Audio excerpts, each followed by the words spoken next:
오늘의 주요 뉴스입니다. 샌프란시스코에 대규모 정전이 발생해 도심 3분의 1이 정전되며 혼란이 빚어졌습니다. 국토안보부는 자진 출국하는 불법 체류자에게 $3,000와 항공권을 지원합니다. 운전 시비로 총격 피살된 한인의 충격적인 사망 사건이 있었습니다. $500만 탈세와 통관 사기로 한인 통관 브로커가 실형을 선고받았습니다. 트럼프 대통령이 제약사와 약값 인하를 추가 합의하며 의료비 부담 완화를 강조했습니다. 시청자 여러분 안녕하십니까? 12월 22일 월요일 민TV 미주뉴스입니다. 샌프란시스코 도심 3분의 1이 정전되며 자율주행 로보택시까지 도로에 멈춰서는 혼선이 빚어졌습니다. 김승재 기자의 보도입니다. 샌프란시스코 지역의 대규모 정전 사태가 상당 부분 회복되고 있는 것으로 알려졌습니다. 지역 전력 공급 업체는 21일 오전 공지를 통해 약 11만 가구의 전력 공급이 복구됐다고 밝혔습니다. 이번 정전은 변전소 화재로 인해 발생했으며 전날 오후 샌프란시스코 전체 41만 4천 가구 가운데 약 3분의 1에 해당하는 지역의 전력 공급이 중단됐습니다.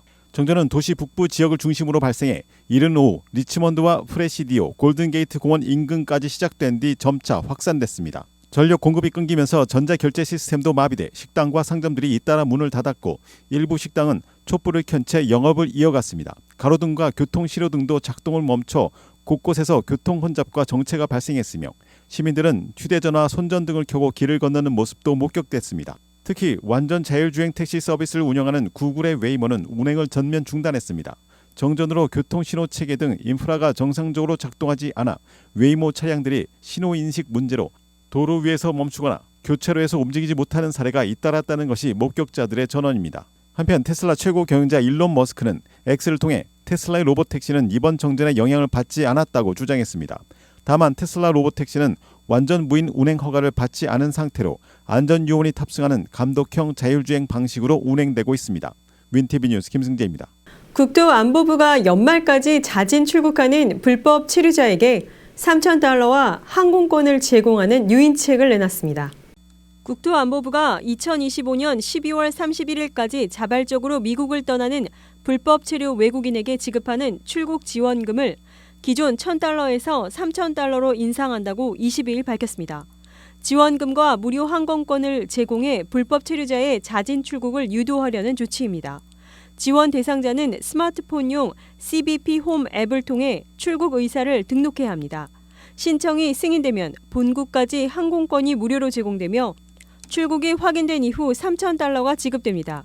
일부 민사 벌금이나 제재도 면제될 수 있지만 구체적인 조건은 공개되지 않았습니다.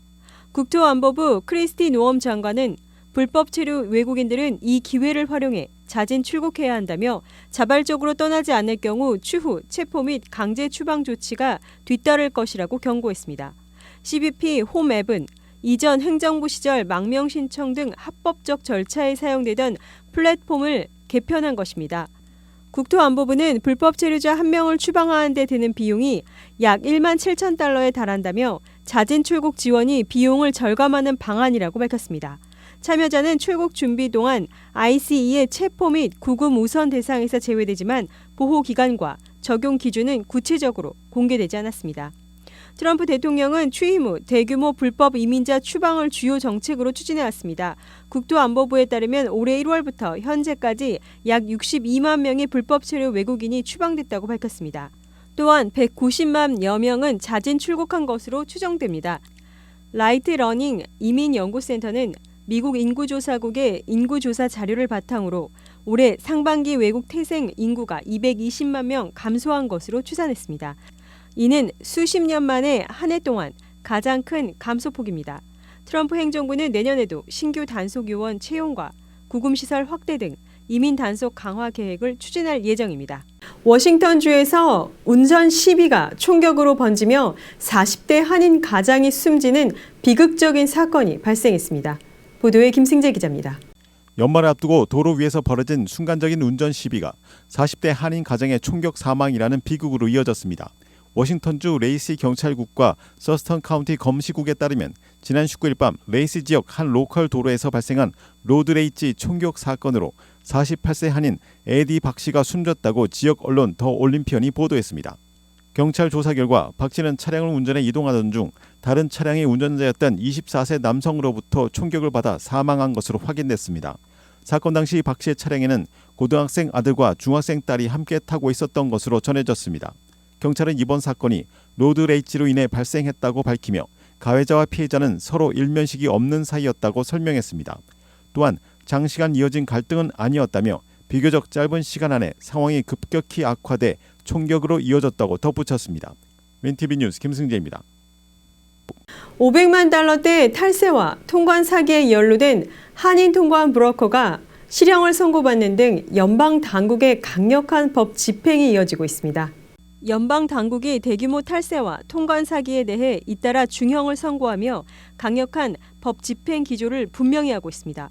일본계 할인 체인 다이소를 상대로 수백만 달러를 가로챈 남가주 한인 통관 브로커가 실형을 선고받고 있는 데 이어 LA 다운타운 보석상 부부가 1억 달러가 넘는 현금 거래를 은폐한 혐의로 유죄를 인정했습니다.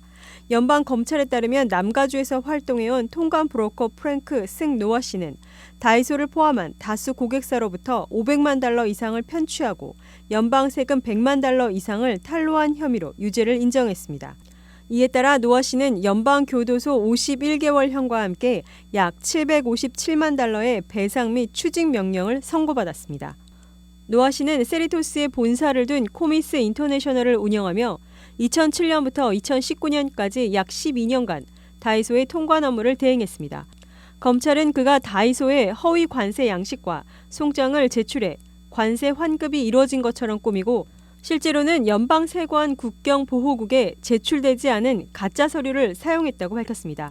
이 과정에서 다이소로부터 340만 달러가 넘는 금액을 가로챘고 다른 고객사들로부터도 관세와 수수료 명목으로 200만 달러 이상을 추가로 편취한 것으로 드러났습니다. 국세청은 노아 씨가 세금 징수를 회피하기 위해 타인 명의로 부동산을 매입하고 허위 진술을 하는 등 조직적인 방식으로 탈세를 저질렀다고 설명했습니다. 한편 LA 다운타운 주얼리 디스트릭트에서 귀금속 사업을 운영해온 베트남계 알렉스 응우옌 샘 응우옌 부부도 수년간 1억 2,700만 달러가 넘는 현금 거래를 IRS에 보고하지 않은 혐의로 연방 기소돼 유죄를 인정했습니다. 이들은 2013년부터 2022년까지 금과 은 거래 과정에서 $10,000 이상 현금 거래 시 의무적으로 제출해야 하는 IRS 보고 양식을 반복적으로 누락했으며 자금 세탁 방지 프로그램도 구축하지 않은 것으로 조사됐습니다. 검찰은 이 부부가 하루 수십만 달러에서 수백만 달러에 이르는 현금을 취급하면서도 보고 의무를 고의로 회피하고 허위 세금 신고를 통해 수년간 수백만 달러의 세금을 탈루했다고 밝혔습니다.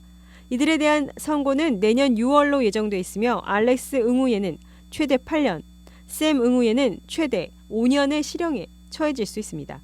연방당국은 통관과 현금 거래 분야에서의 탈세 및 보고 회피 행위는 시장 질서를 심각하게 훼손하는 중대 범죄라며 국적과 업종을 가리지 않고 엄정하게 대응하겠다고 강조했습니다. 트럼프 대통령이 주요 제약사 9곳과 추가로 약값 인하에 합의하며 의료비 부담 완화를 강조했습니다.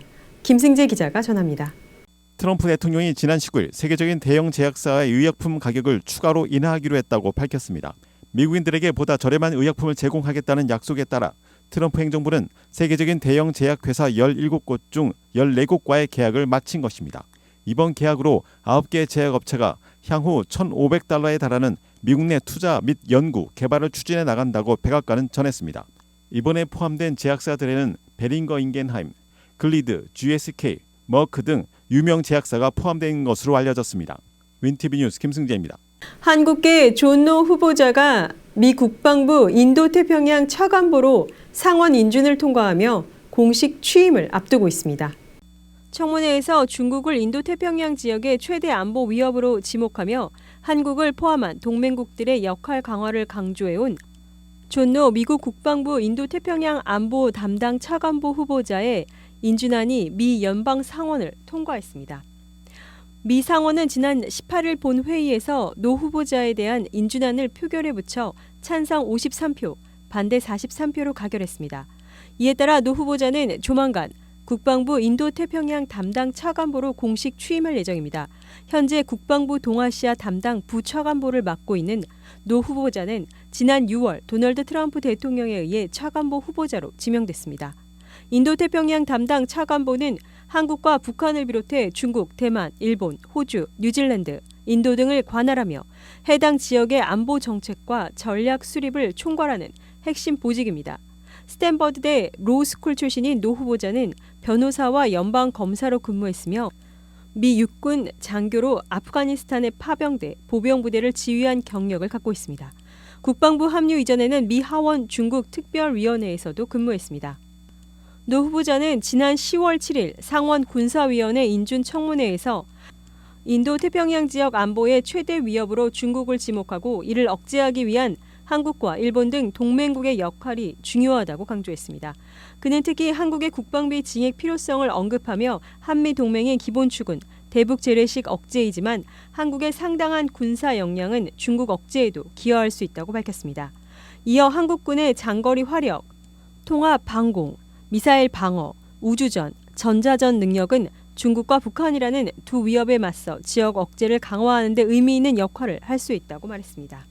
아마존이 키보드 입력 지연 0.11초라는 미세한 단서를 통해 위장 취업한 북한 IT 노동자를 적발했습니다. 김승재 기자의 보도입니다. 아마존이 키보드 입력 데이터의 미세한 지연을 단서로 협력업체 직원의 위장 취업 북한 노동자를 적발했습니다. 20일 블룸버그 통신에 따르면 아마존은 최근 한 협력업체 직원이 대리인을 앞세워 취업한 북한 IT 노동자라는 사실을 내부 조사 끝에 밝혀냈습니다. 결정적 단서는 키보드 입력 데이터가 본사 서버에 전달되는 데 걸린 시간이었습니다. 아마존이 포착한 해당 직원의 키보드 입력 데이터 전송 시간은 약 110m초, 초 단위로 환산하면 0.12초 늦었다고 전해졌습니다. 이는 미국 내 근무하는 직원의 경우보다 비정상적으로 멀어 이 같은 미세한 지연은 해당 인력이 미국이 아닌 해외에서 접속하고 있음을 시사한다고 밝혔습니다. 즉각 내부 조사에 착수한 아마존은 해당 직원이 사용하는 기기가 원격으로 제어되고 있다는 사실을 확인했습니다. 접속 위치를 추적한 결과 신호 발신지는 중국으로 나타났으며 아마존은 며칠 만에 해당 계정을 차단했습니다. 이 과정에서 북한 노동자는 중요 시스템이나 민감한 정보에는 접근하지 못한 것으로 전해졌습니다. 북한은 IT 인력의 해외 취업을 주요 외화벌이 수단으로 활용해왔습니다. 이들은 위장 취업한 뒤 미국에 있는 컴퓨터를 원격 제어하는 방식으로 근무하는 것으로 알려져 있습니다. 실제로 아리조나에 거주하던 한 여성은 미국 거주자 70여 명의 신원을 도용해 북한 IT 인력들이 미국 기업 300여 곳에 취업하도록 도운 혐의로 기소돼 지난 7월 연방법원에서 징역 8년을 선고받았습니다. 윈티비 뉴스 김승재입니다. 트럼프 대통령이 그린란드 담당 미국 특사를 임명하며 그린란드에 대한 관여 행보를 이어가자 덴마크와 그린란드 정부는 우려의 뜻을 밝혔습니다.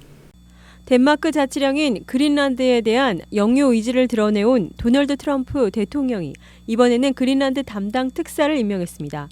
이에 덴마크와 그린란드 정부는 즉각 반발하고 나섰습니다.